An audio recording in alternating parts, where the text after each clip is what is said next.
Hi, we're now here in Forest Lodge and we book a twin room. And let me show you the room tour. So this is the door.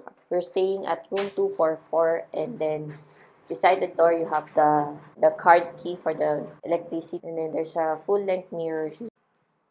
Sa tapat niya is meron tayong like a powder vanity table. And then, dito sa loob, I think is a closet. Yeah. So, ang laman ng closet nila ay meron tayong slippers, laundry bag, and then meron din tayong um, ano ito? Ang heater. Okay, so ito na yung closet. The other side, meron siyang hanger dito na natatanggal. And this is our CR.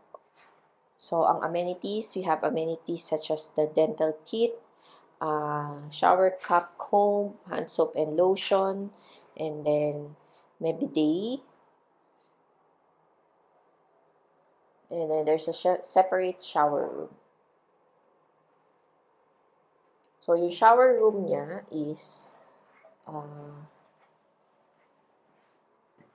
dalawang klase yung shower room niya. So, meron top head and meron yung detached. And then, meron siyang kasama na shampoo and body wash na rin. So, you don't have to bring your own. Here, meron tayo mini bar. Hindi kasama to. Dala namin yan. So, we have a sink here.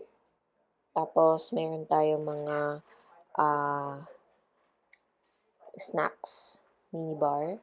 Meron din tayong kettle, electric kettle, and then water which is refillable.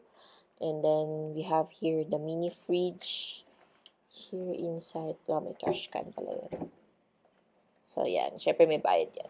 So, and this is what it looks like for the room. So, malaki yung 2 single bed niya actually. Kasya, siguro 2 tao. Okay. And then, meron tayong balcony.